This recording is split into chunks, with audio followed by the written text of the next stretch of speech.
our new board member, William Hecate. Is that how you pronounce it? Yes. Okay, we're glad to have you. Welcome to the board. We have a roll call, please. Marco Nessie. Here. Jason Krempa. Here. Clifford Scott. Here. William Ross. Here. Mark Berube. Here. Ryan Mahoney. Here. Ann McCaffrey. Here. David Massey. Here. And William Feckley. Here. Okay. Introduction of guests. Jeremy. Jeremy Gertz, agency staff. Mary Fleisig, agency staff. Mark Gabriel, Agency Counsel. Sue Barone, agency staff. Robert Creed is Niagara Gazette. Jonathan Epstein, Buffalo News. Mark Tremont, MSD Building. Lee Tannen, Second Property. Frank Schaffel, News Cityscape. Joe Becky, News Cityscape. Great, thank you. Everybody will stand for the pledge. Bill? I pledge allegiance to the flag of the United States of America and to the republic for which it stands, one nation, under God, indivisible, with liberty and justice for all.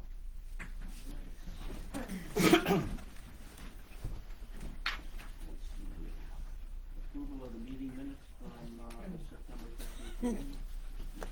Very good, very good. Make a motion to move those minutes of September 13th, 2023.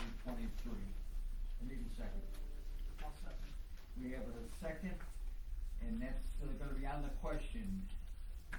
Is there any additions or deletions that anybody wants to put forth?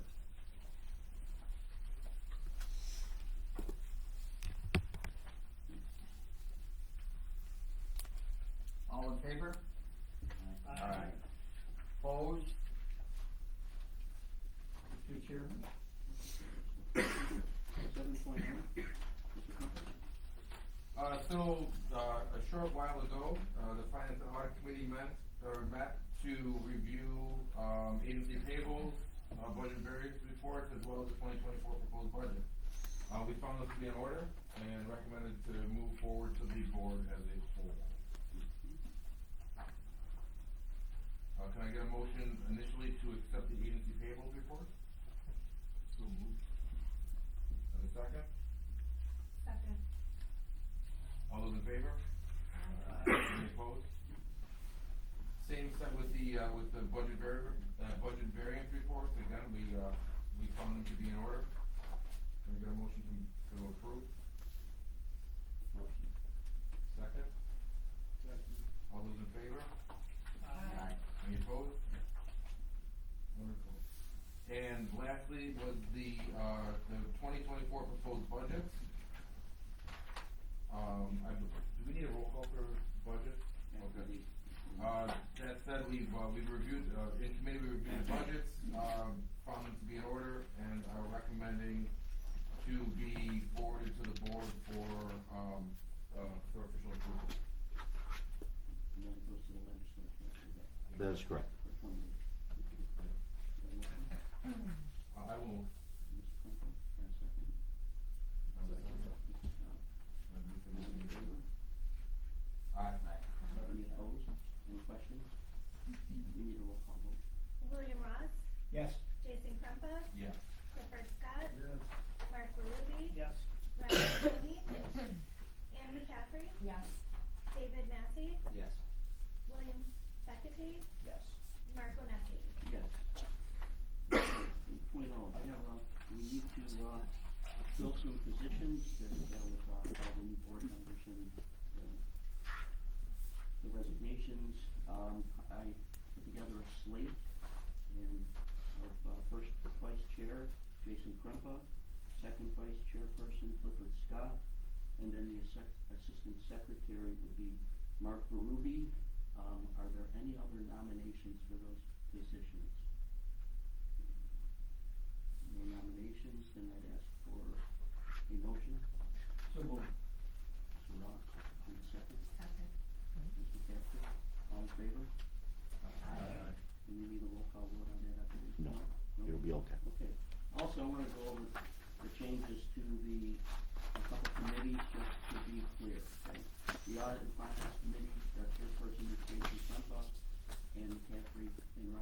County are the members.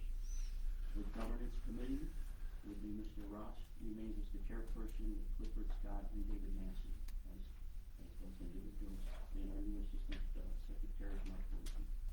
All right. Bill, you got here late, buddy. You were the last one on, so you didn't get a committee. So far. You got a break there. Yeah. So come on. All right. 9.1, City Holdings Incorporated for Valley Commons. Jeremy? Go ahead, start with a summary of it. NCIDA Holdings is known as Brookside Commons in the town of Niagara. They have plans to purchase and renovate 15 affordable units in the town of Niagara. This building was constructed in 1969, totals just over 16,000 square feet, and rehabilitation will include HVAC, needs, and appliance and fixtures. And I know Mr. Gabriel has some more to it. Yes, thank you, Mr. Yurts. As the board may recall, this matter for final resolution, the final resolution was tabled last month. Many of the reasons there were additional questions by the board, and there were certainly some concerns by the town of Niagara in respect to, in particular, the displacement of the current residents at the location. An opportunity, along with Andrea, to meet with the supervisor and other town officials, another town official in respect to the project moving forward. The town appears, at least the supervisor was requesting that we had certain non-displacement language put in to the resolution as a condition precedent of the financial assistance being provided in this manner that would prohibit a tenant from being moved from one unit to another without its express consent, or move it out of the project completely without its express consent.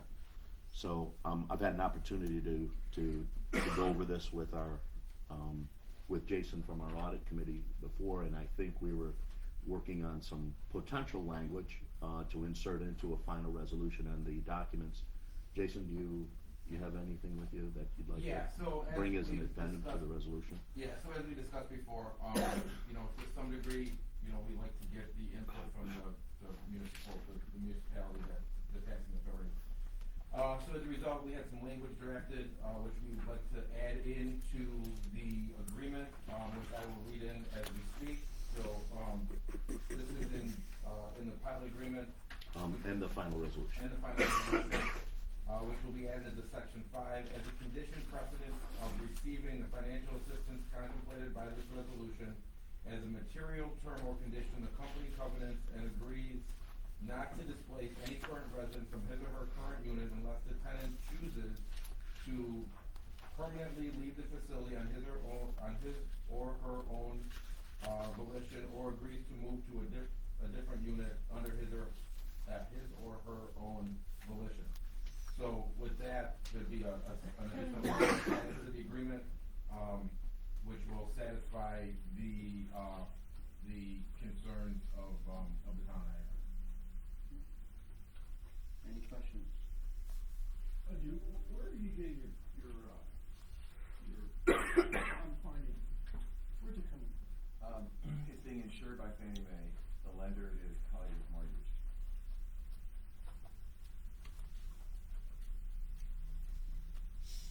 And how much is it for again? $7 million roughly. Does that include the 2 Niagara County projects as well as the Erie County projects, or Just Niagara County. just the 2 Niagara County projects? Yeah. Cliff, just as a background, we've had discussions with, the agency has had discussions with the company in regards to the financing and potential bond financing. As you know, our allocation for 2023 has already been used. However, we have the ability, and we could reach out for additional bond allocation. Obviously, we were certainly not going to reach out for that bond allocation until these 2 projects were approved here at this particular level for the benefits level. now that it's there, we'll wait to hear back from, Mr. Tramel's, counsel. I've had a number of discussions with our bond counsel regards this.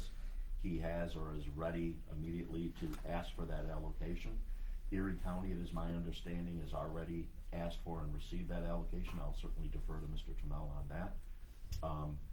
Now, does that mean when we request it, we'll get it? No, there's no guarantees from the state on these allocations, but that certainly does not, getting the bond allocation itself does not lock this board into approving a bond resolution.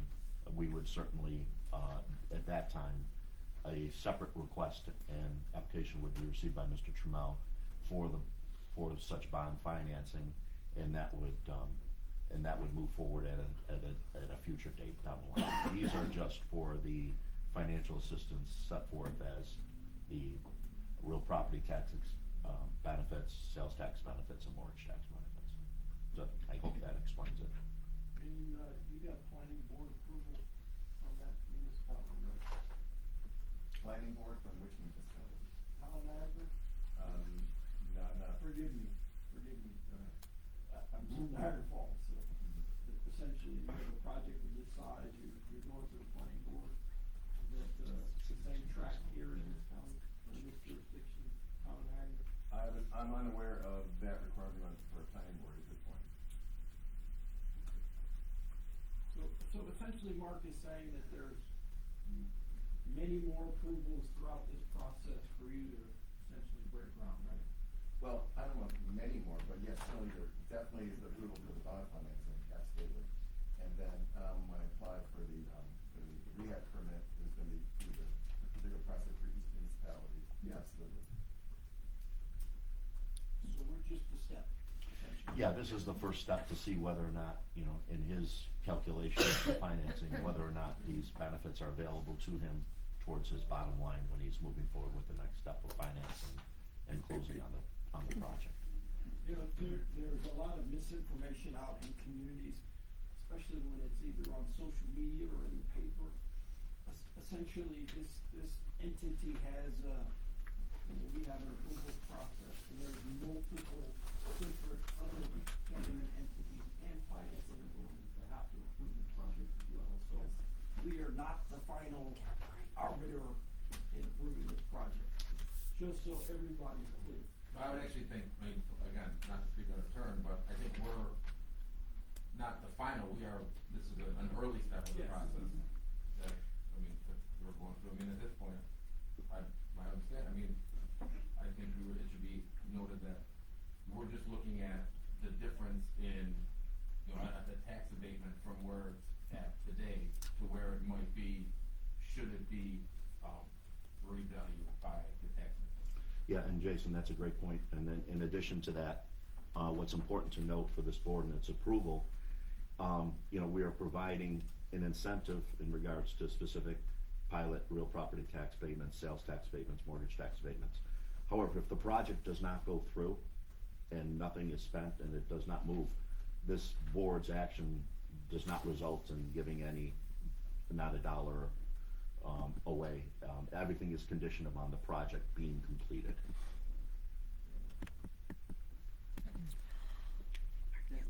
Any other questions? Any motion on the final resolution? I'll second. All in favor? Any opposed? I need a roll call. William Ross, Yes. Jason Krempa, Yes. Clifford Scott, Yes. Mark Ruby, Yes. Ryan Mahoney, Yes. Ann McCaffrey, Yes. David Massey, Yes. William Fackety, Yes. Mark Oneski. Yes. Okay, 9.2, Vincent Properties Incorporated. Yes, thank you, Mr. Chairman. Vincent Properties, Inc. is a project, bond project that was done a number of years ago. This is actually the second time they've come before the board with a modification. The company is entering into a bond modification agreement with its lender in respect to this. They are asking for our approval. The approval in this bond modification has no effect whatsoever on the agency as issuer in this particular project. However, the underwriters are requesting that and it is normal for us to consent and agree to the bond modification. So it's before you, it's fairly run-of-the-mill for these types of bond deals. It has no effect on our liability or indemnification clauses. However, it is a request by the company that we consent and agree to the bond modification. Are there any questions? Any issues? Can we just read the modification into public? Is the, I don't, The paragraph that is, oh no, if it's, if I have it.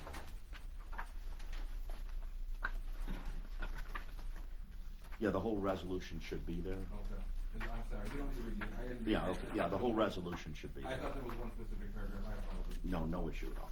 Okay. Any other? Need a motion for this modification?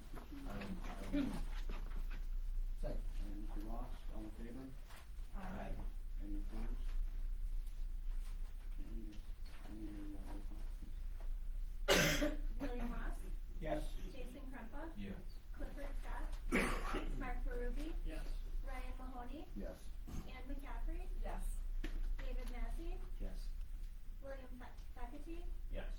Mark Konecki. Yes.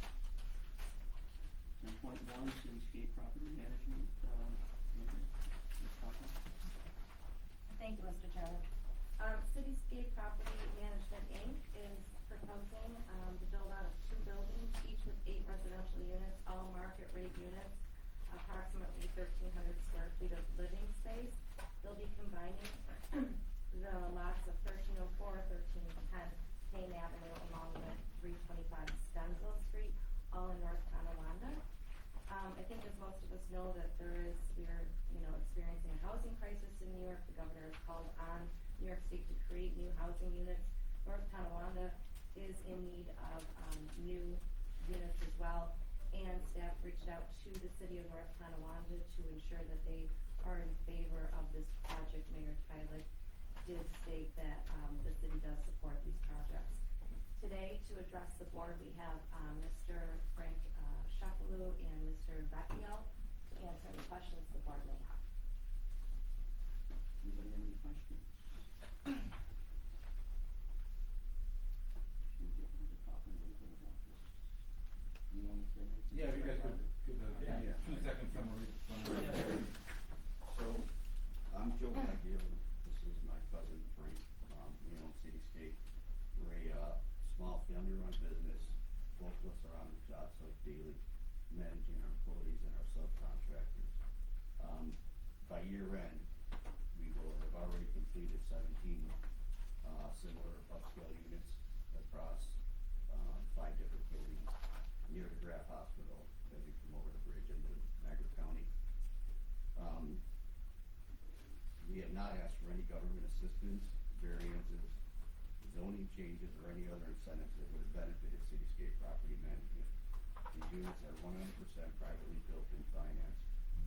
Our projects have been universally praised by the city of North Tonawanda, our neighbors, and the tenants enjoying the benefits of new housing and all the nearby amenities North Tonawanda has to offer. Additionally, we believe our properties have increased the value of the surrounding properties, as well as,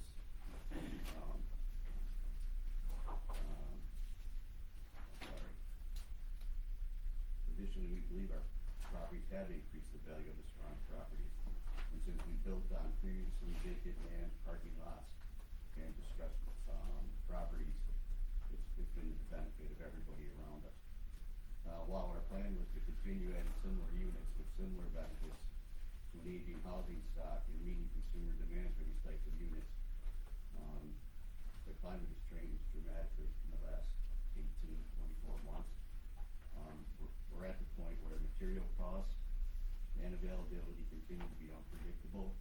Our labor costs continue to rise, and our financing rates are higher than they have been in many years. The result is, without the proposed incentives before you today, the 2 projects being considered will not be built. The numbers just do not work. For the reasons listed above, rental income is just not enough to cover the expense of either of these projects.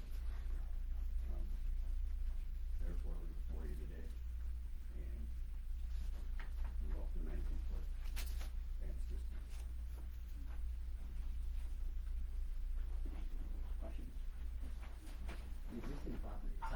Of those 17 completed units, are those all rented out? Well, by year end, yes. We're on track, the last 3 will be completed by year end. Are these the ones along Division Street? Yeah, Along the Division, Fremont, and, East Boundary. Yeah. So, what's before you today will be similar townhouse style, couple of tweaks based on consumer feedback. But they offer the opportunity to, work from home, small office, in-unit laundries. And there's no doubt it is market rate apartments, but where the costs are going right now, there's only a cap. There's only so much one can get. Any other questions? Next to these units, previously approved, the city was going to put 40 apartments back in the old, out in the Yeah, school correct. area. Correct. Bradwick Park Apartments. Yeah. That's correct. It's our understanding, today that's already been approved. I think it might have been appeared before you guys in prior time, but they have yet to break ground, and I don't know the status of that right now. Seems to have stalled a little bit, but not sure. The details, so. No, the only reason I bring that up is because I live right next to that Okay. and stuff, so. Yeah. So I think the point of our brief summary is that you have the ability to see what's already been constructed, and that's what you would be looking at, what we're proposing now. It's just, we were going in a different direction, without any assistance. Like Joe said, we are there on site every day. We do everything from manage, purchase, tile, carpentry. We do it all with everybody else. And this stuff. And this is.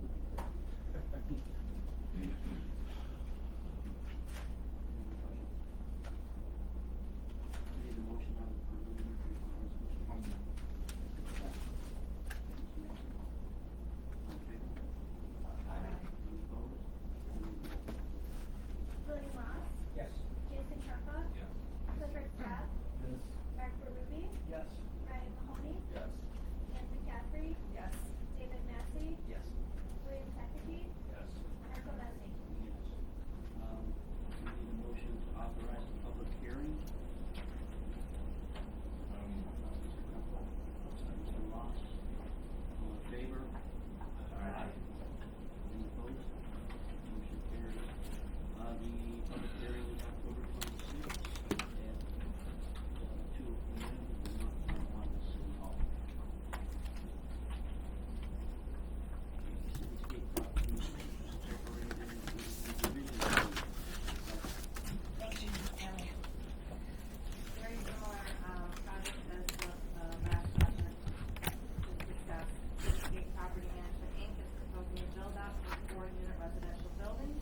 development of a 25-acre greenhouse and a 100,000-square-foot warehouse. The site will be used to grow year-round strawberries and or other edible fruits or vegetables to supply the northeast United States. The project site is a little bit interesting. I don't believe we've had one like this in front of this board. Currently, it is a brownfield site that is tax delinquent. It has sat vacant for nearly over 20 years. There's a significant amount of back tax owed to the county, and more recently, the county has transferred that tax lien to the Niagara Orleans Regional Land Improvement Corporation, otherwise known as the Land Bank, who has entered into an agreement with NF Lockport LLC to convey the tax liens so the developer may pursue foreclosure action. Upon taking title of the property, they will remediate the property and then begin construction. Northern Farms LLC has been working already with the Niagara County Brownfields Development Corporation for assistance, and we put them in contact with the New York Power Authority to begin discussions for low-cost power as well. Today, to address the project, we have Mr. Canada from Hodgson Russ on the line and Evan Coleman from Northern Farms to answer any questions for me. Tell us a little bit about the project.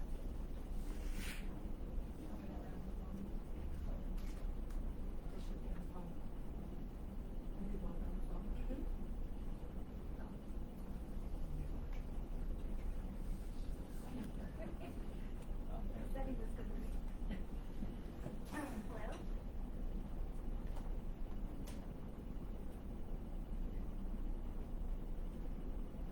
Hello? Hi, this is Christian. Hi, this is Christian. Is that on? Hi. Yes, I'm on. Yes, I'm on. There we go. So I guess Evan, probably, I think the board is looking for a little description of the project and add a little color on what was discussed. Oh, sure. So our company, an investment firm based out of Cleveland, we would be redeveloping the site to make a large-scale